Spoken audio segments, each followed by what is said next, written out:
I'm Brooke. I'll present the first half of this presentation, and Colleen Sullivan will present the second half. Colleen and I have both been with the department for many years. Colleen's been with the department for 15 years, and I've been with the department for 14 years. We've both also been at the hotline for each a decade or more. So we're very familiar with the experiences that our professional mandated reporters and our education community go through when they report to us. Can you go to the next slide, please? So our objectives today are going to be primarily around who must report, what must be reported, when to report, and where to report. There's a bit of a couple different tracks that can be used to report concerns of abuse or neglect. So we want to highlight those and explain the reason when you would report to one location versus the other, and also reference in statute or rules where that applies to. Our ability to fulfill our mission is not possible without our partners in the education community. We know that the number one reporting group of sources to our hotline is law enforcement, medical professionals, and education professionals. And due to the current pandemic and school closures, our volume, which we will show in just a moment on the next slide, has considerably dropped. And we are not receiving the concerns of abuse or neglect that we had received in prior months and prior years. So specifically, calls from the education community has dropped 90% since the pandemic began. And it is of great concern for us because we do know that children are still experiencing abuse and neglect and are in need of protection, but there's just not the number of professionals setting eyes on those children as they are when they are in person at school. Next slide, please. So to illustrate that, this is a comparison of 2019 and 2020 for both law enforcement reporters and the education community. Law enforcement's in the gray and blue bars, and then in the orange and yellow is the education community. And you could see that from January through July, the level of reporting from law enforcement has been pretty consistent, whereas in March, the education community this year, the call volume dropped considerably for March, April, May. And you could say visually it normalized in June and July, but it's still really low compared to what it would have been not void of a pandemic. And our call volume is seasonal. When school is in session, our call volume is at its peak. And when school is out for fall break, winter break, spring break, our volume reduces. And so we know that the volume is higher during those times because of the variety of members of the education community that have their eyes on children. And so that is part of why we are happy to be here today and glad that we're getting the opportunity to share this information. It's what we're going to cover with you today. Can you go to the next slide, please? We will start with just a pre and post check for understanding. That's going to be rhetorical. We'll review these scenarios up front, and then we'll review them again at the end after we've presented you with the information about mandatory reporting requirements. So we're going to be presenting to you at a very high level. Can you go back one slide, please? We're going to present to you at a very high level, primarily presenting statute and rules and AG's opinions. It's going to be different than what the hotline is able to screen in. Your requirement to report is at a much different level than what I'm able to screen in and versus what we're able to substantiate on as a department. So we're going to cover these rhetorical 8 scenarios first. Next slide, please.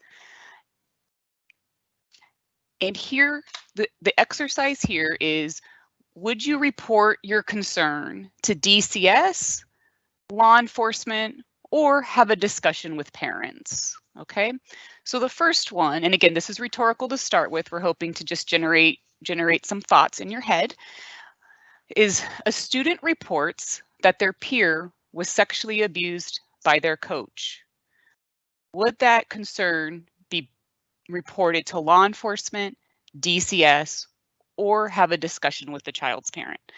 Number 2, a student reports that their peer does not attend class because their peer's parent is ill. Number 3, a student presents with a bruised bite mark on their arm and reports that their parent bit them as discipline. 4, a student reports that their parents fight a lot. One time, a parent pointed a gun at the other parent, and the student got in the middle of them in order to help de-escalate. Next slide, please.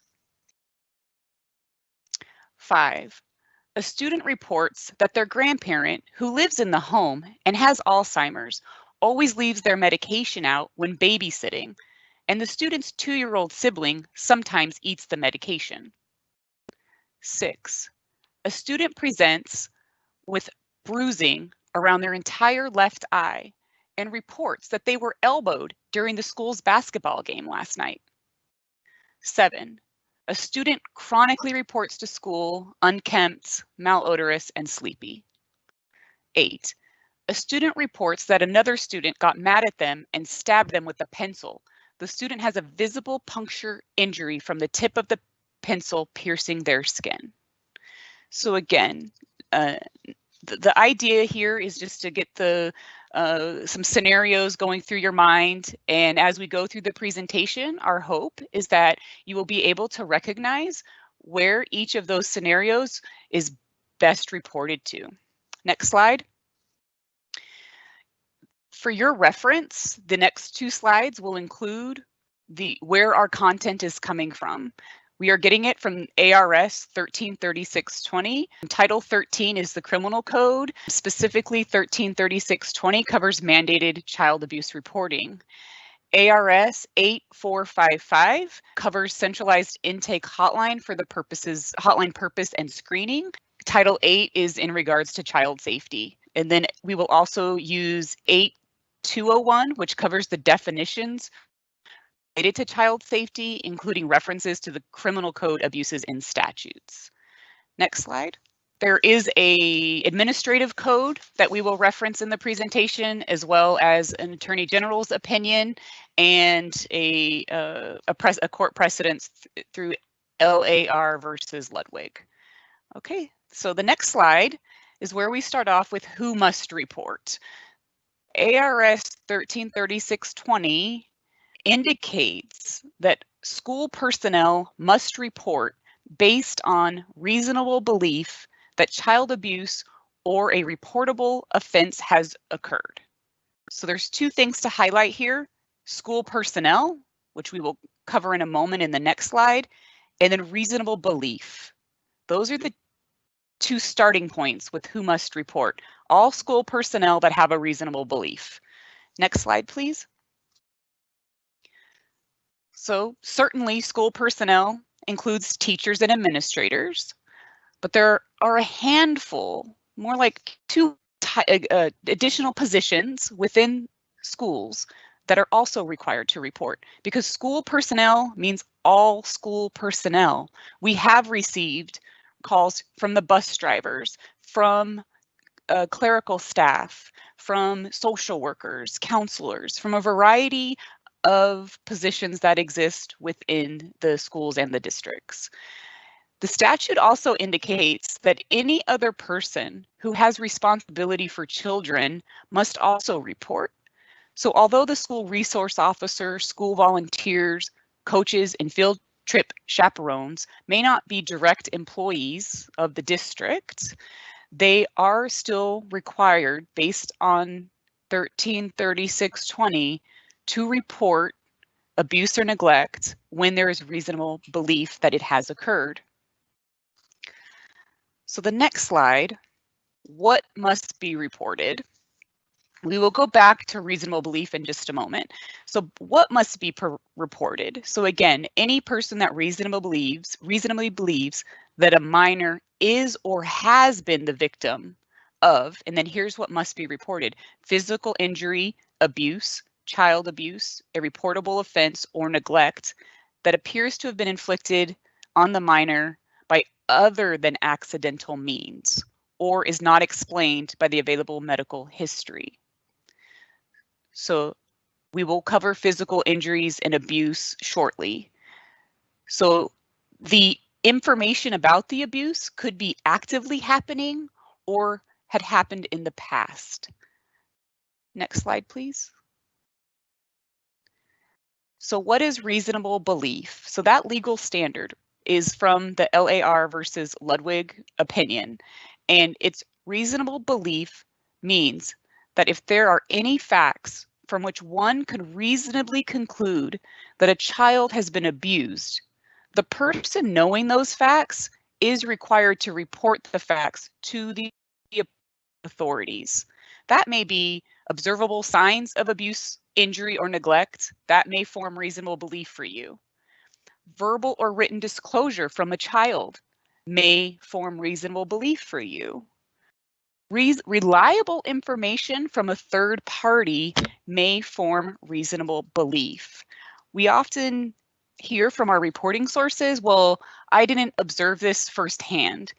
That is okay. If you formed reasonable belief based on the information you received, you don't have to have witnessed it firsthand. Next slide. What must be reported? So physical injury is defined in statute, and here it's specifically referring to a physical injury to a minor if suspected by other than accidental means. And it lists out bruises, pressure sores, burns, bleeding, fractures, malnutrition, swelling, bleeding, any physical condition that imperils health or welfare. This next set of points that we will discuss are specifically from an AG opinion.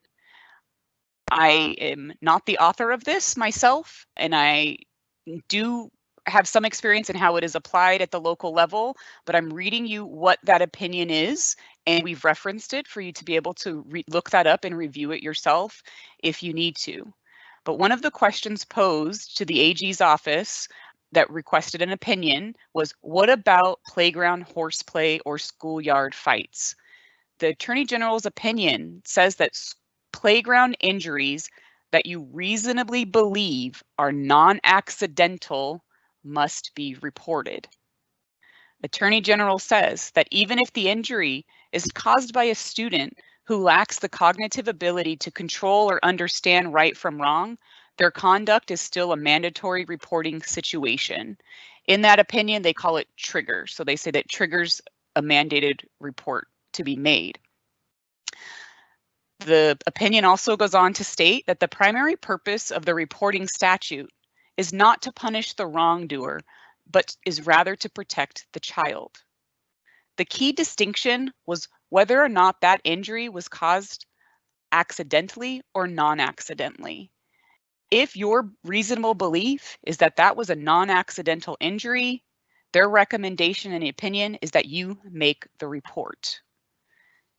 Next slide, please.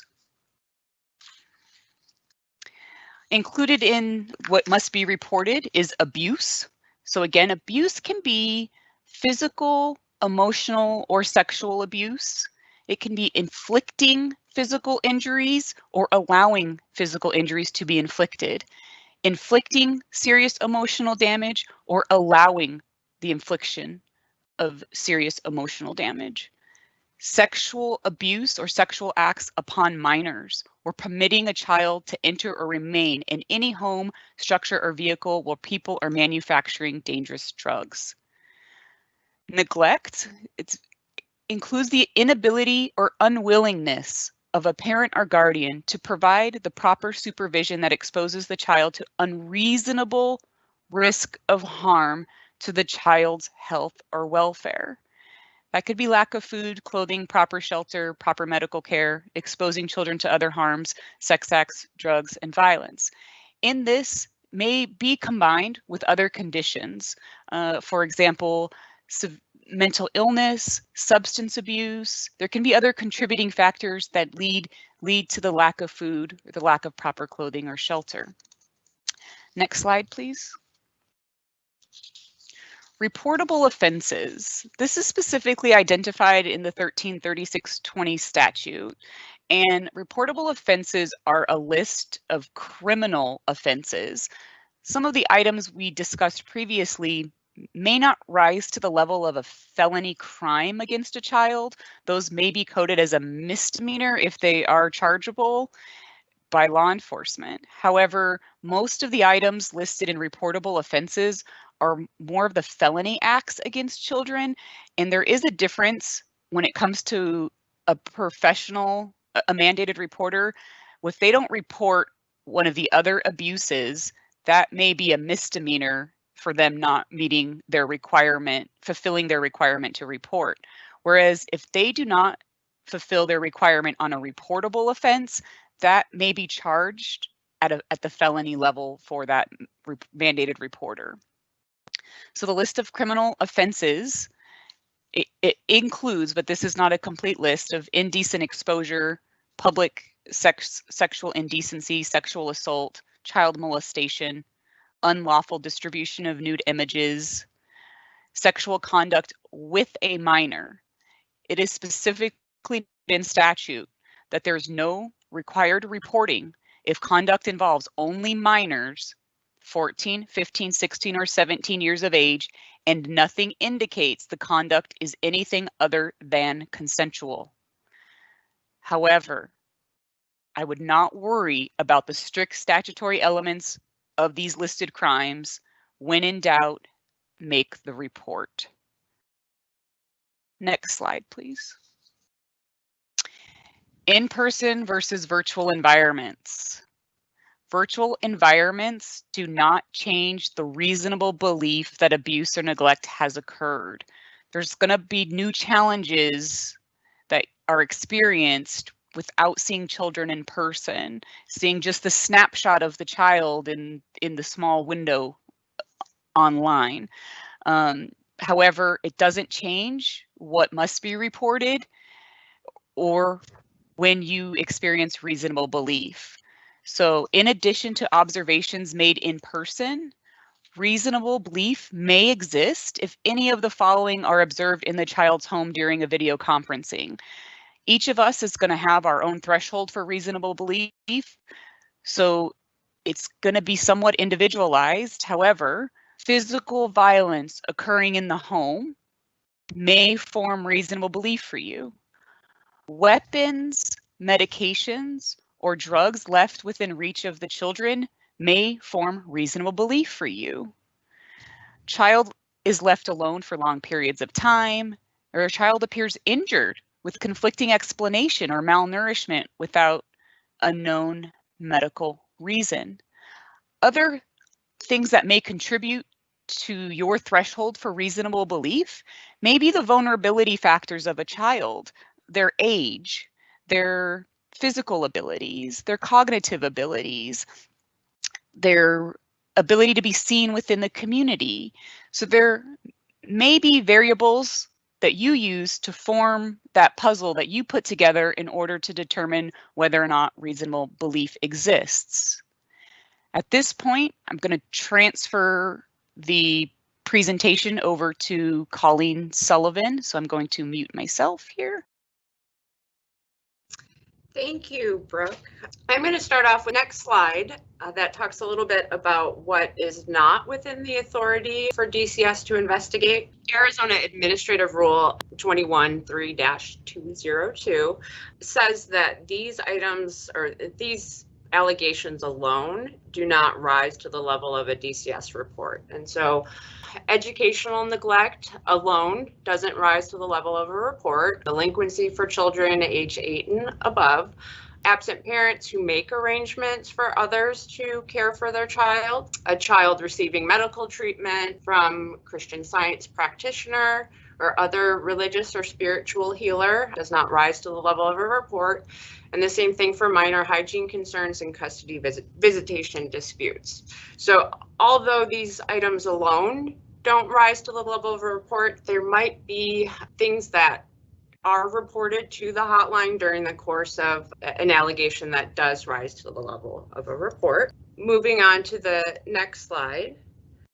So when must-do report. A report must be made immediately. So an excuse that you thought another person was going to make that report does not excuse you from reporting yourself. And unfortunately, you cannot delegate this task to someone else. So in order to comply with the reporting statute, a person required to report must make the required report immediately and without delay as soon as a person forms a reasonable belief that the child has been abused. And again, that's from the Attorney General's opinion.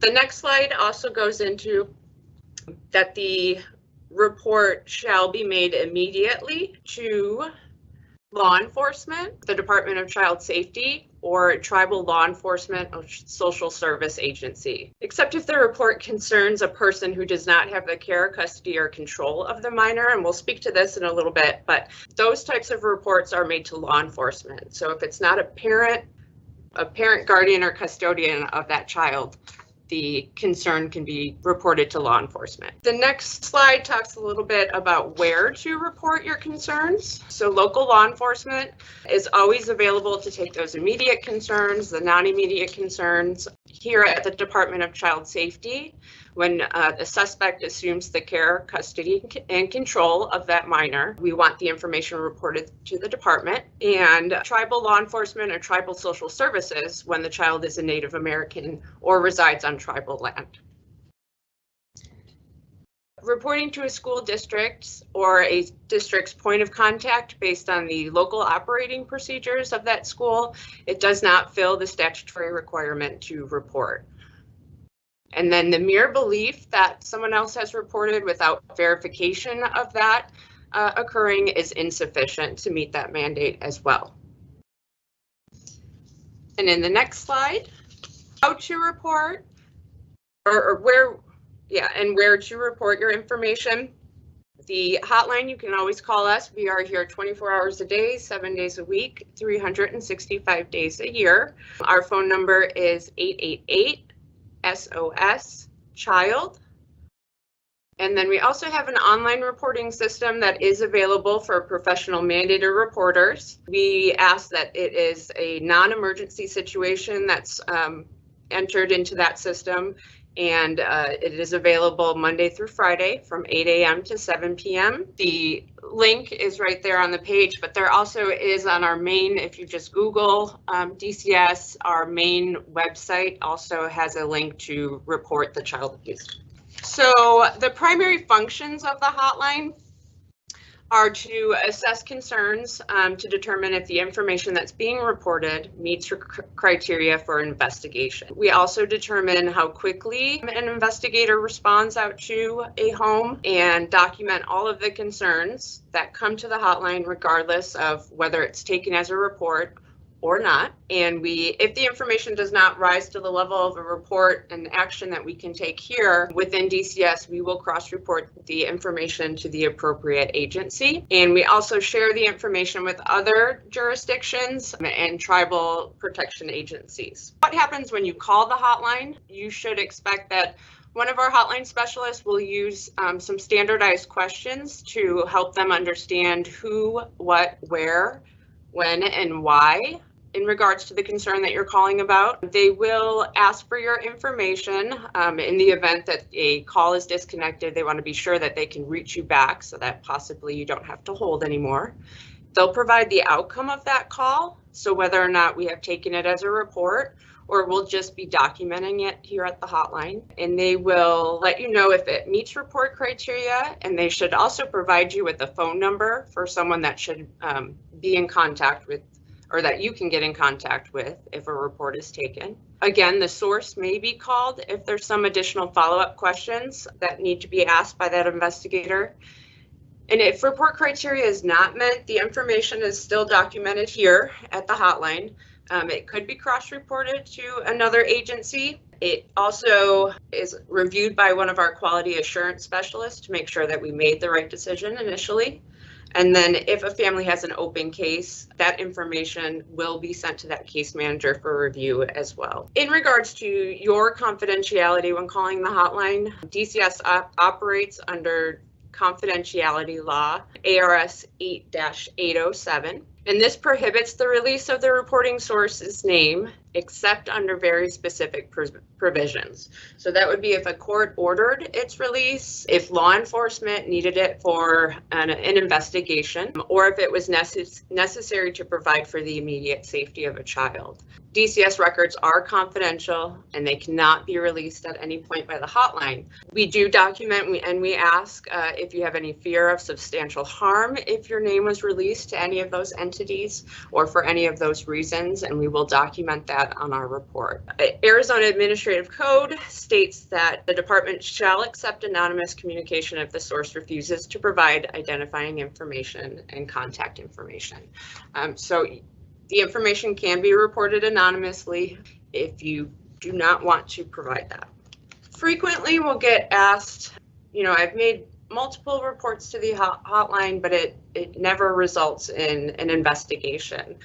So there are 5 criteria that need to be met in order for DCS to prepare a report for investigation. The first one is that the suspected conduct would constitute abuse or neglect. So the allegation and the concern has to rise to that level. The alleged victim is under 18 years of age currently. The suspected victim of the conduct is a resident or is present in Arizona. And the person suspected of committing the abuse or neglect is the parent, guardian, or custodian of the victim or an adult member of that victim's household. We also need to know the location or the identity of the family in order to respond. We can take a report if we know the family's name and date of birth, but maybe don't know where they reside at. And the alternate is true too, in that we can take a report maybe if we know where the family resides, but don't have any of their identifying information. And so that concludes, I think we're going to wrap back up with a post check for understanding. So again, those questions that we posed to you at the beginning of this presentation, we want you to, now that we have provided some information to you, think about them a little bit more and see if your perspective has changed any. Do you report the following concern to law enforcement, DCS, or do you discuss the concern with the parent? A student reports that the peer was sexually abused by their coach. That would be reported to law enforcement. A student reports that their peer does not attend class because the peer's parent is ill. A student presents with a bruised bite mark on their arm and reports that their parent bit them as discipline. A student reports that their parent fights a lot. One time a parent pointed a gun at the other parent and the student got in the middle of them in order to help and de-escalate. And the last 4, a student reports that their grandparent who lives in the home has Alzheimer's and always leaves their medication out when babysitting, and the student's 2-year-old sibling sometimes eats the medication. Number 6, a student presents with bruising around their entire left eye and reports that they were elbowed during the school's basketball game last night. And 7, a student chronically reports to school unkempt, malodorous, and sleepy. And a student reports that another student got mad at them and stabbed them with a pencil. The student has a visible puncture injury from the tip of the pencil piercing their skin. So I'll cover some of these a little bit. So the reason that a student reports that if their peer was sexually abused by their coach, the reason that one goes to law enforcement is because the coach is not the parent, guardian, custodian, or adult member of the child's household. And in 133620, it identifies that when a suspect, it doesn't say the word suspect, but when the abuser is not someone that has care, custody, and control of the child, those concerns are only eligible to be reported to law enforcement. It says a peace officer only.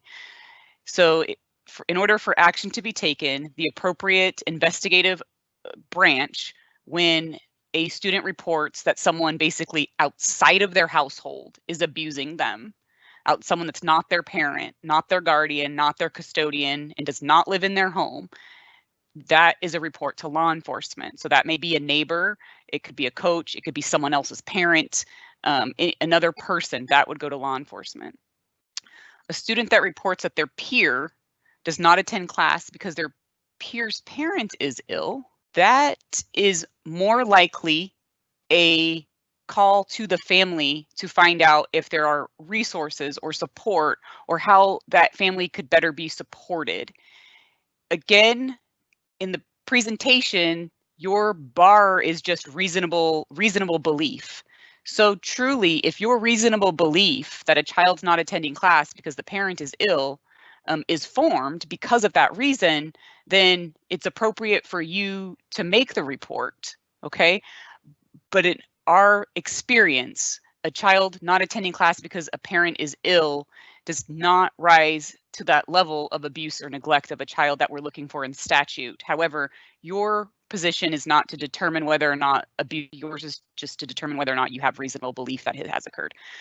So a student presenting with a bruised bite mark on their arm and reports that their parent bit them as discipline is expected to be reported to law enforcement or our department. Either one of those is appropriate in that situation. It's the child's parent that did it to them. It was done as discipline. It caused a bruise and an injury to that child's arm. And it's biting is a violent act by a parent and is not reasonable, ordinary discipline for a child to experience. A student reports that their parents fight a lot. And one time, the parent pointed a gun at another parent and got in the middle of them in order to help and de-escalate. Again, it's the child's household, it's their own parents that are doing this. Law enforcement or our department would be an appropriate place to report that to. Parents fighting with guns is not reasonable. It's not a reasonable parenting standard. That's an extreme violent act within the home, and a child was involved to the point of needing to de-escalate that situation.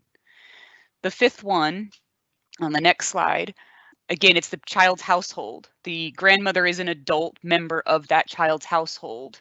And it does appear with the Alzheimer's that the individual that's watching the 2-year-old may not be capable of doing so safely. And we do know there are hazards in all homes. Homes have toilets with water in them. Children have drowned in toilets. Homes have pools without fences. Children have drowned in them. Homes have blinds and curtains, blinds with cords. Children have wrapped their necks up in those cords. Homes have chemicals in cupboards, under sinks. Children have accessed those chemicals and harmed themselves. Homes have knives in them. Children have accessed knives and harmed themselves. There's alcohol and medications in people's homes that are not secured. The spirit of this one is about supervision of the child, appropriate supervision of the child based on the child's age and functioning. So a 2-year-old does not have the ability to protect themselves from eating that medication. But someone who's supervising the child and is there watching is able to prevent that child from accessing that medication, whether it be a 2-year-old, whether or not it be a 2-year-old. It's about appropriate supervision based on the age functioning of a child. So for us, that would be that I'm giving an opinion here at this point, which we've tried to avoid editorializing and just providing you with the factual information about the requirements for mandated reporting. For me, this meets my reasonable belief standard, and I would report this to law enforcement or our department. It does meet our criteria to be able to screen in because it's a parent, guardian, custodian, or adult member of that child's household. So the student that presents with bruising around their entire left eye and reports that they were elbowed during the school's basketball game last night. Well, your reasonable belief standard, you need to most likely put a puzzle together. Was there a school game last night? Is this a student that does play basketball? More than likely, that's not going to form reasonable belief. It doesn't for me, but it may for you. So, and the idea would be that it's an accident, because that's the other part of that is, was the injury caused by accidental means or non-accidental means? 7, a student chronically reports to school unkempt, malodorous, and sleepy. Okay, there are most likely reasons while the child is unkempt, why they either are not getting their clothes laundered or why they are not able to take showers and why they are tired. That may by itself form reasonable belief for you. For me, in my experience, that's a conversation first with the family to find out what are the conditions, what are the circumstances, how can this family be better supported at the local level prior to having to call either law enforcement or our department. If you become aware that the reasons that there are conditions, mental illness, substance abuse, things that are preventing this parent from properly caring for this child, that may then build upon your belief and move from you don't believe, you don't have reasonable belief to now you do, once you've explored a little further as to why this is happening. Additionally, that AG's opinion that we've been referencing does also state it is not your job to do the investigation. So if you form reasonable belief without asking any additional questions, you're also not required to ask additional questions. But for us, we do know that the education community questions us when they call as to, well, why am I required to call this in if you're not going to take a report? And that can get frustrating, and we understand that. But your bar for calling in and reporting doesn't match our bar for being able to screen in at the Department of Child Safety. So the student that reports another student got mad at them and stabbed them with a pencil, they have a visible puncture wound from the tip of the pencil piercing their skin. So this is one, again, in the horseplay opinion that came out from the Attorney General's office, is their perspective is the statutes do not indicate that your duty to report is non-existent because of who hurt the child. So the who hurt the child, whether it's another child, whether it's a sibling, whether it's a parent, your duty to report still exists. This, however, is not abuse of a child by their parent, guardian, custodian, or adult member of their household. So this child that hit the other child with the pencil is not someone who has care, custody, and control of that child. So the only place you're eligible to report that to and meet your mandate is law enforcement based on how the statute is written. I'm open to more dialogue about this. We do have some time because we are at the end of the presentation. We do credit Jeff Stratman with a few of the slides. He is a general counsel for Alhambra School District, and he has shared his content with us, and we did use some of his content within our presentation. So I just wanted to reference that. So this is Brooke. That is correct. Well, I shouldn't say it's not reportable. So that rule, administrative code, is that's specifically saying that we are not eligible as a department to investigate that and screen that in as a report. Whether it's reportable is based on your reasonable belief, whether or not abuse or neglect has occurred. So we are not able as a department to screen in information on youth in school-aged children in general, just based on delinquency alone. So that was correct. It does say that, but that is the rule regarding our department, not regarding what you are required to report. So if a report is made to law enforcement, do they automatically contact DCS? Not automatically, no, but we have a fantastic relationship with our law enforcement partners, and when they believe that it is something that is within the jurisdiction of our department, they do call us. Next to medical professionals and the education community, law enforcement is our highest volume of reporting sources. So they do frequently cross-report to us and us to them, especially if the concern that we received were very much of no door is the wrong door. So even though we have illustrated to you, hopefully, which the right reporting path is today, we understand that it's not something everyone's going to remember in the moment, and no door is the wrong door. So if that information gets to us and we are the wrong place, we will give it to law enforcement. As well as there are 19-year-olds, some vulnerable 19-year-olds that are still in school, and some of those, if they fall into that vulnerable adult population, possibly working with DDD, if we get that information because they're 19, we're not eligible to generate a report in order to protect that child, but we may cross-report to Adult Protective Services or the Department of Health Services, depending on whatever the correct organization is to look into the circumstance that was given to us. Oh, this is Brooke. Oh, that's such a difficult question to respond to because there are relationships with parents and families, relationships within the community. So there isn't a guideline or a standard on that. So we do keep your information confidential. Again, if we cross-report the information to law enforcement, instead of you, there's a likeliness that your name does get provided to law enforcement because that is one of the times that we're able to release it is to law enforcement, which then their information becomes public record.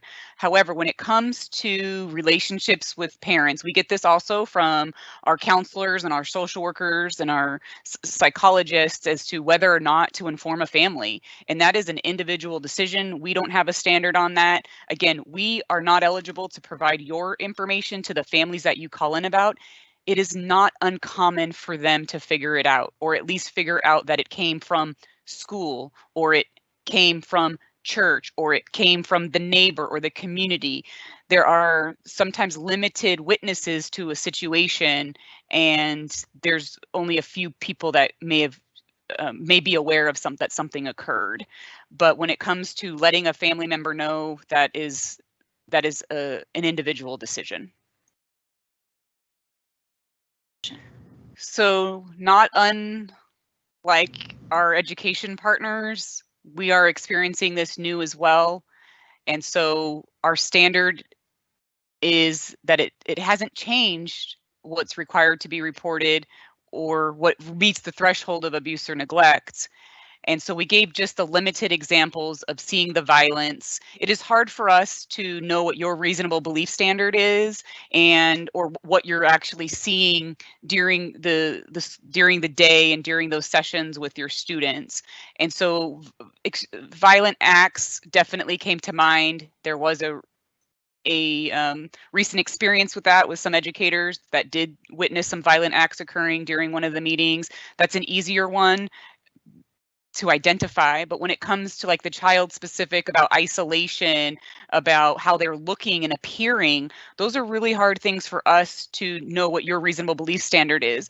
Our hope is that someone can actually have a conversation with parents, engage more locally with the families. Potentially, this is going to be more of a local decision as well, but knock on a door, visit a family. We know that that's harder because of the pandemic occurring, but that was what would occur with some of our districts. That again, I've been at the hotline since 2014. Been at the hotline since 2007. Been in my position since 2014.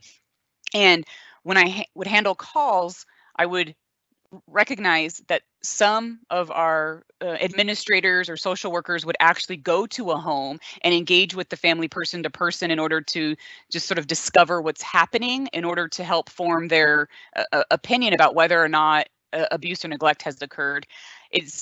I know that's not really a satisfying answer. I'm not satisfied by it either, but that one's a hard one for me to speak to, with it being so new for us as well, and not having, again, you saw that our call volume had dipped, so it's hard to know what you all are experiencing right now. If it's not a child that you have responsibility for, then the expectation is not there as a mandated reporter. Now, as someone who's become aware of abuse or neglect, again, I'm editorializing here, but for me, I'm reporting that. But when it comes to your mandate, it would be something that is because that child, that the concern is about that 2-year-old, right? The concern isn't about your student. The concern is about this other 2-year-old in the home. So if you had reasonable belief that the child in your under your responsibility experienced abuse or neglect, your reasonable belief may not be there for the student who's the one that's in your care, custody, and control at the school. So yeah, it doesn't apply to ancillary children that are not that you're not responsible for.